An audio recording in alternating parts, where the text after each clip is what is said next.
बृजभूषण सिंह का राजनीतिक करियर किस तरफ जाएगा? आखिर एक फैसले ने यूपी के राजनीतिक समीकरण कैसे बदल दिए हैं?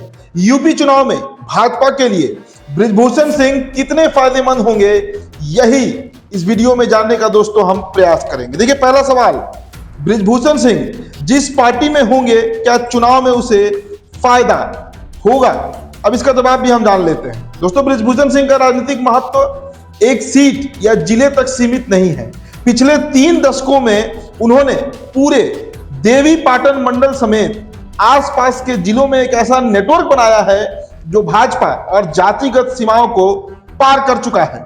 इसी वजह से वो पार्टी से इतर पूर्वी यूपी से सबसे प्रभावी नेताओं में गिने जाते हैं। देखिए, बृजभूषण सिंह गोंडा समेत आसपास की 25 सीटों पर सीधा असर रखते हैं। इसका असर पिछली 4 विधानसभा चुनाव में साफ नजर आता है। इस दौरान 2 बार भाजपा से उनके रिश्ते ठीक नहीं रहे हैं। इससे भाजपा को नुकसान हुआ और विपक्षी पार्टी को सीधा फायदा मिला।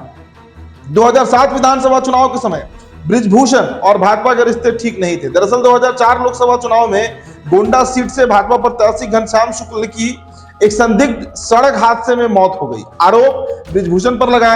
इसके बाद भाजपा नेतृत्व और बृजभूषण के बीच दूरियां बढ़ती चली गई। 2007 विधानसभा चुनाव में देवी पाटन मंडल और तब के फैजाबाद जिले की 25 सीटों पर टिकट बंटवारे में भाजपा ने बृजभूषण की अनदेखी की थी। वे अपने समर्थकों को टिकट दिलवाना चाहते थे। नाराज बृजभूषण ने भाजपा प्रत्याशियों के खिलाफ काम किया।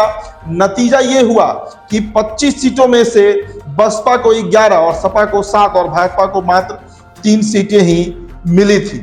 यही कारण है कि बृजभूषण सिंह का महत्व पार्टी से इतर भी बढ़ जाता है। अब एक और सवाल उठता है कि यौन शोषण केस में बरी होने से भाजपा में बृजभूषण सिंह की ताकत कैसे बढ़ेगी?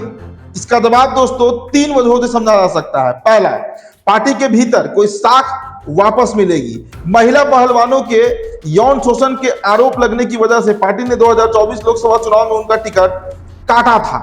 बरी होने से वह भाजपा नेतृत्व के सामने यह साबित करने की स्थिति में है कि उनके खिलाफ साजिश रची गई थी। इससे पार्टी के भीतर उन्हें कोई खोई हुई साख वापस मिलेगी। अखिलेश यादव के साथ उनके संबंधों की चर्चा प्रेशर टैक्टिक्स का काम करेगी। अगर भाजपा बृजभूषण को तवज्जो नहीं देती है तो वो पार्टी से अलग होंगे और यूपी में भाजपा का सवर्ण पिछड़ा समीकरण बिगड़ सकता है। अब दूसरा कारण आप समझ लीजिए, 2027 विधानसभा चुनाव में टिकट बंटवारे में दखल। दरअसल देवी पाटन मंडल और आसपास के जिलों की लगभग 40 से 50 सीटों पर उनका व्यक्तिगत कैडर है। 2027 विधानसभा चुनाव में अपने समर्थकों और वफादारों को भाजपा से टिकट दिलवाने का उनका सीधा दखल रहेगा। पार्टी उनके गुट को नजरअंदाज करने का जोखिम नहीं लेगी। तीसरा, 2029 लोकसभा चुनाव में वापसी करेंगे। यूपी के क्षत्रिय समाज के एक हिस्से का मानना था कि बृजभूषण को निशाना बनाया गया था। अदालत के फैसले के बाद वे खुद को ऐसे नेता के रूप में पेश करेंगे जो मुश्किलों से डटा रहता है। इससे अवध और पूर्वांचल के क्षत्रिय वोटर्स उनसे जुड़ेंगे। 2029 लोकसभा चुनाव में कैसरगंज या किसी अन्य सीट से बृजभूषण की दावेदारी मजबूत होगी। हालांकि बृजभूषण को ज्यादा तवज्जो देने से भाजपा का नुकसान भी हो सकता है, यह भी समझ लीजिए। दरअसल महिला वोट बैंक पर असर पड़ सकता है। सपा, कांग्रेस और महिला पहलवान इस फैसले के खिलाफ शीर्ष अदालत में अपील करने जा रहे हैं। चुनाव के दौरान विपक्ष इस मुद्दे को उठा सकता है। ऐसे में महिला मतदाताओं के बीच भाजपा की छवि खराब हो सकती है। अगला कारण, अंदरूनी गुटबाजी। अक्सर खबरें आती हैं कि सीएम योगी से उनके रिश्ते बहुत अच्छे नहीं हैं। यौन शोषण के आरोपों में घिरने पर भी उन्होंने कहा था कि इस षड्यंत्र में अपने लोग भी शामिल हैं। ऐसे में पार्टी के भीतर बृजभूषण का विरोधी गुट उनका रास्ता रोकने की कोशिश करेगा। इससे गुटबाजी और बढ़ सकता है। अब दोस्तों, इसके बाद एक और सवाल उठता है कि क्या बृजभूषण सिंह भाजपा से नाराज हैं और सपा में जा सकते हैं? तो इसका जवाब है कि इसको लेकर अभी कुछ साफ नहीं कहा जा सकता। हालांकि काफी समय से उनके बयानों से इस तरह के कयास लगाए जा रहे हैं। दरअसल लोकसभा चुनाव में टिकट कटने पर दिसंबर 2025 में एक पॉडकास्ट में बृजभूषण सिंह ने कहा था कि मुझे जनता ने नहीं, षड्यंत्र ने हटाया है। जिस लोकसभा से बेइज्जत करके निकाला गया हूं, अगर जिंदा रहा तो एक बार लौट कर जरूर आऊंगा। अब ये बृजभूषण की जिद बन गई है, वो किसी भी तरह एक बार लोकसभा सांसद बनना चाहते हैं।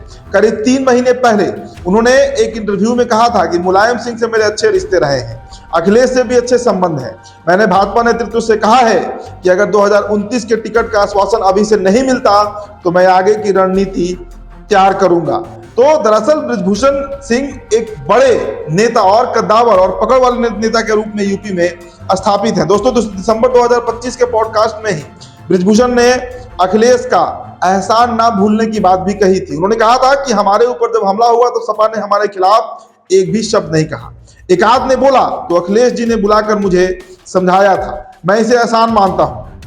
हमले से उनका मतलब महिला पहलवानों के यौन शोषण का आरोप था। तो जो स्थितियां हैं, बृजभूषण सिंह अगर भाजपा में रहते हैं, चुनाव लड़ते हैं या भाजपा से हटते हैं, दोनों परिस्थितियों में भाजपा के लिए मुश्किल जरूर खड़ी होगी। तो देखिए अब क्या होता है, भाजपा का शीर्ष नेतृत्व क्या तय करता है। लेकिन वार्तालाप, बातचीत का जो दौर है वो जारी है दोनों तरफ, यानी सपा की तरफ भी और भाजपा की तरफ भी।